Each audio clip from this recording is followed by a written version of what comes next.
you absolutely do not need to change everything at once.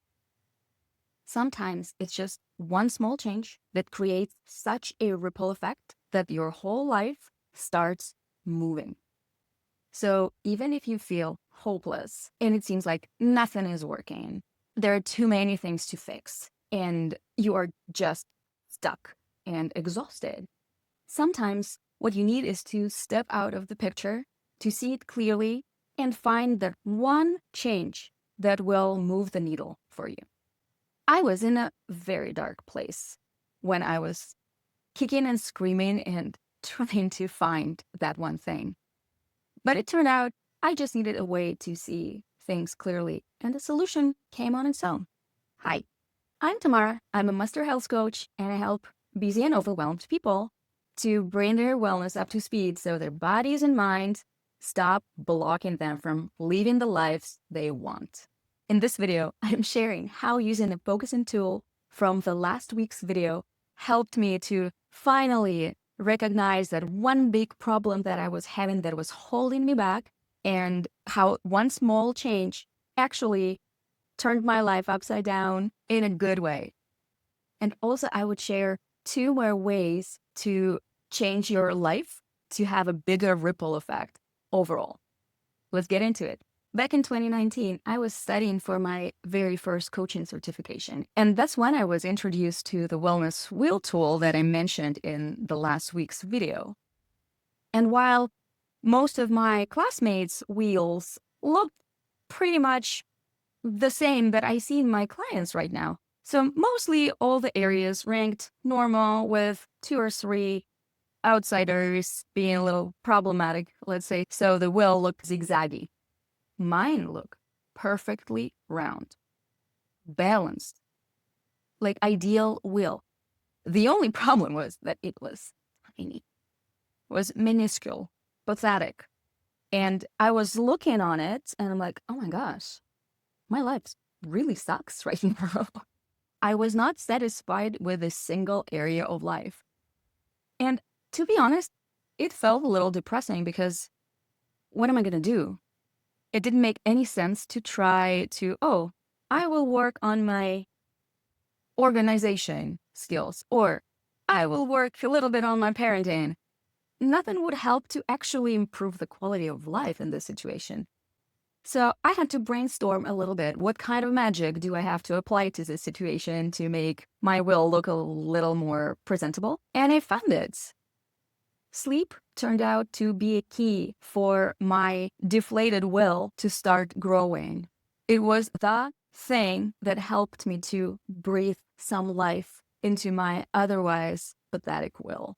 So why sleep wasn't an obvious choice right away? I was parenting a small child, juggling work and studying and, household responsibilities, life in general, trying to leave some. And it felt natural to sacrifice sleep because you are sleep deprived anyway. But then I realized, okay, I was trying to exercise more, or I was trying to eat healthier, introduce meditation to my life, or actually retain information that I was trying to study.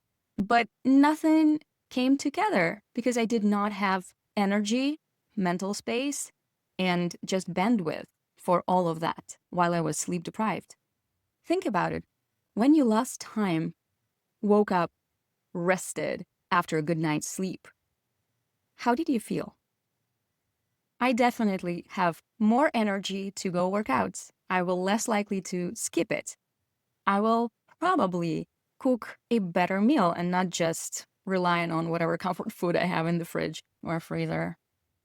I will not sleep through my meditation. I will not snap at my family. I will be more present with my clients at work. And I will definitely remember more from what I'm reading. It just keeps going and going and going.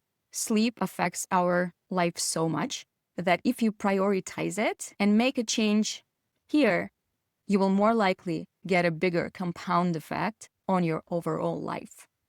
So sleep was a number one solution that made my life moving, and I'm pretty sure it can definitely affect yours as well.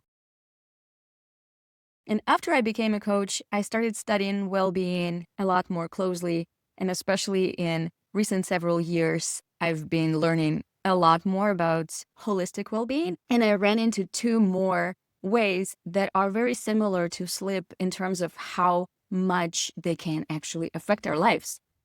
And number two is the quality of our connections. There is more and more evidence emerging about the significance of our social life. Researchers are pretty clear that our social health, there is even a term for it, social health, is at least as important, if not more, than our physical and mental health for our overall well-being and longevity. So the quality of our connections with loved ones, with the community, the feeling of belonging, having a village, this is something that affects how we feel, how we go through life, and our overall happiness and health. Because turns out that social wellness has effect onto both mental health and even physical. Like, people recover from illnesses faster and easier if they have loved ones close by. So if you haven't yet, take a look at your social connections. And that advice I heard recently and really loved is to create a to love list alongside your to-do list for a month. I do my to love list. So it's a list of people that I want to reconnect with. It can be just a few people or at least one person. It doesn't have to be many. And it doesn't have to be, oh, I need to schedule a meeting with a friend and it's so hard. But no, you can just honestly send a thoughtful message and see how it goes.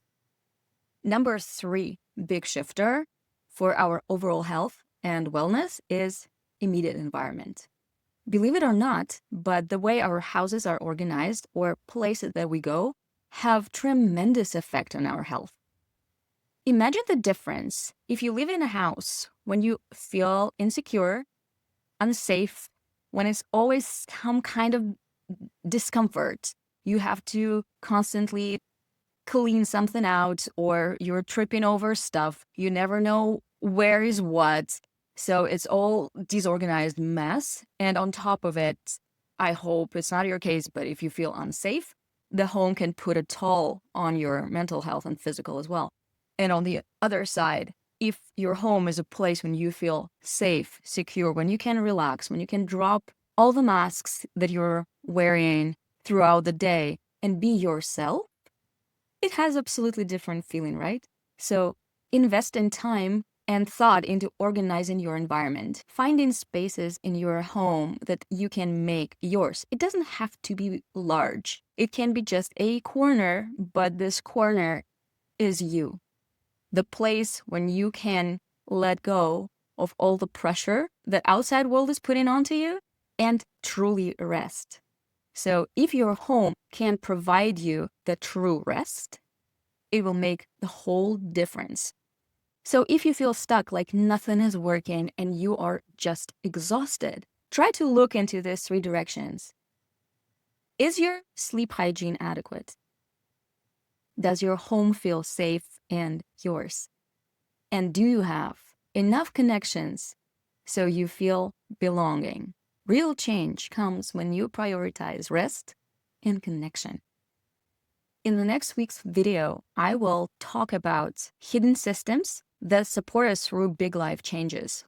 It can be renovation, move, change of job, change of the family status, a health crisis, or just life being life. You don't want to miss this one, so see you then. Bye.